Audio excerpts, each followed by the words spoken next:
And so I remember when we first heard about the next generation of Pleos and first saw them online, there were specific males and specific females, and they were different colors. And so, is that still true, or what's happened to that? Well, what's going on with that is the pink and the purple Pleos that I call them, they're for the Asian market. There was a distribution in Asia, and that's what they preferred, and they met that obligation.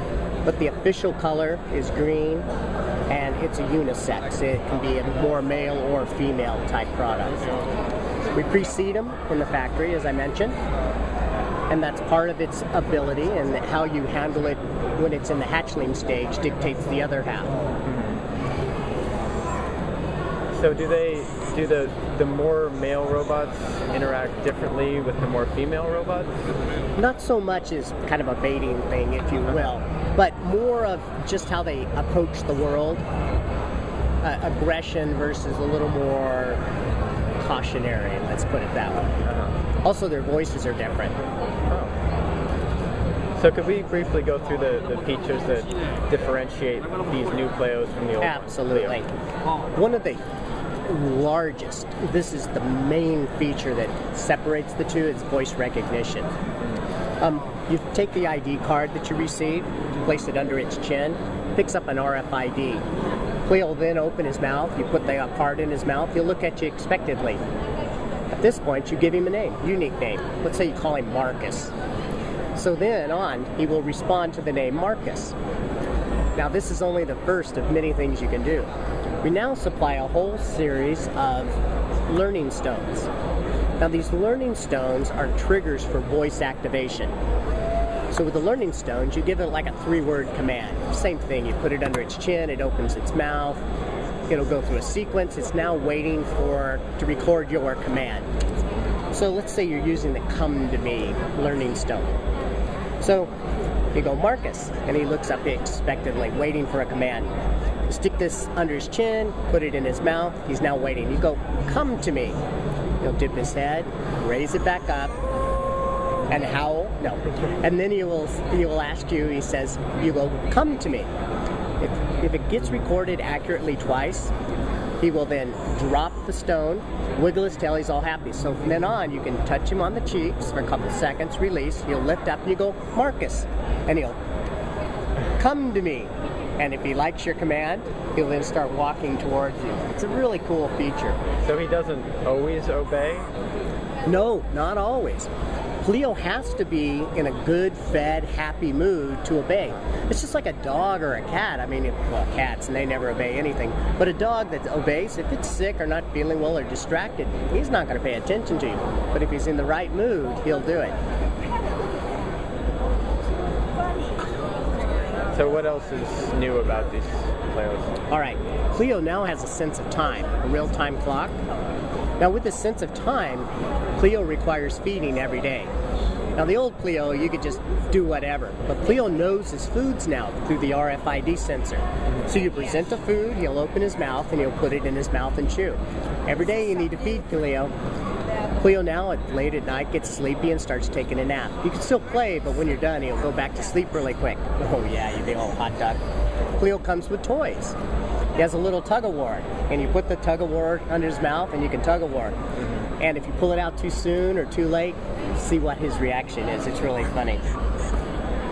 That's a lot of very complicated interactions. I mean, did you guys spend more time on the physical parts of Pleo or the kind of mental parts? Well, the mental parts are huge. Yeah. I mean, because now once we added these sensors, it just opened up the play factor.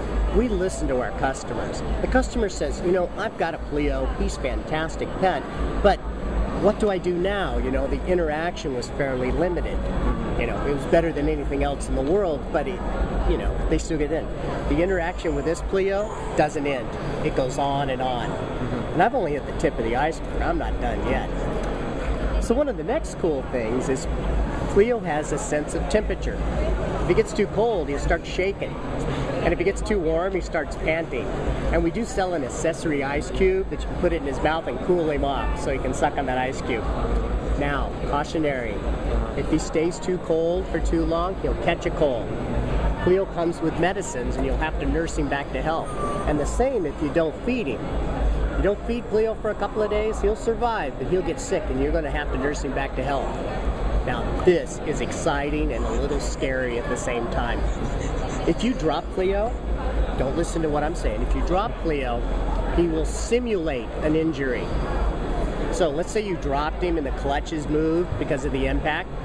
From then on, for a couple of days, when you touch the back leg, he will go ouch and he will limp. And his walk, if he can walk at all, he will limp. Now, judging on the impact of the fall, we'll have different injuries. Take a couple of days to get your Pleo back up and about. So you have to take care of Pleo. Let's see. There's always more to talk about. I guess what's the one other thing that you're most excited about? This is huge. We have a lithium polymer battery now.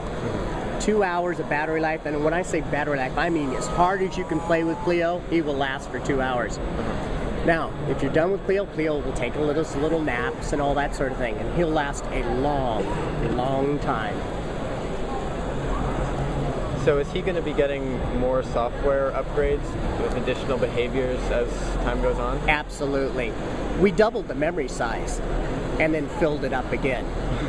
So there's still room for improvement. There's always room for improvement, but there's the ability to update through the USB. So there's a mini USB compartment within inside the battery compartment, and I'd love to show you this, which is really huge. Underneath, hopefully you can see this little hole. You see the battery indicator? Yep. So green is good, red it needs to be replaced, and if it's dark, it's either gone to sleep, and here's a little power. You just push it right there, which will kickstart him again. But if it's black, battery probably needs to be replaced. That's it. So this is a pretty major advance from the first generation. This is huge. I mean, we've been working on this for over 12 months now, and we had a great foundation to start with.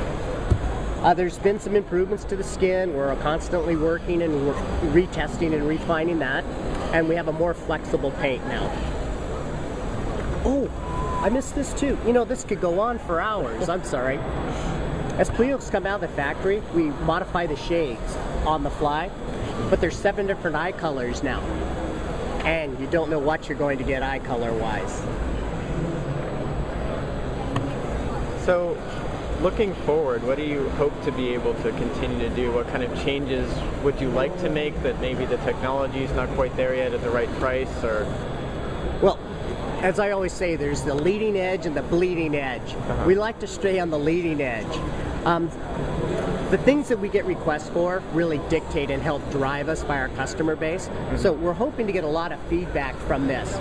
People say, hey, I like this, I don't like that. We will modify the behavior accordingly to the input from our customer base. But as far as an engineering base, I think, you know, self-recharging is a next logical step. We'll constantly make improvements to the skin and paint, probably for the rest of our lives.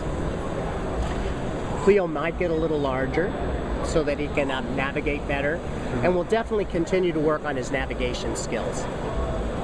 But as far as personality and charm, he's got it in spades, and we'll constantly do more and more to amaze you every year. And so one more thing that I would be interested in, and I think a lot of other people would be too, is some kind of way to interface with Pleo directly through a computer to you know, do a little customization or take advantage of all of its sensors. And I mean, the hardware platform is amazing. So. Well, just like the old Pleos, we have offering an SDK at the end of Q1 this year. There's a USB port to interface to this, but in future products we may look at some wireless solutions, which would be a cleaner, maybe something with the iPhone through Bluetooth. These are still on the table in discussions, and we just have to make sure that the price-performance ratio is there. But we get a lot of requests for people wanting to see what Pleo sees, and that might be a nice way to do it. So if any of your people are out there, send us suggestions, because we really do listen to your suggestions, and it helps guide us in our design process. So Pleo is available now online? You bet. www.pleoworld.com. $469, available for immediate shipping.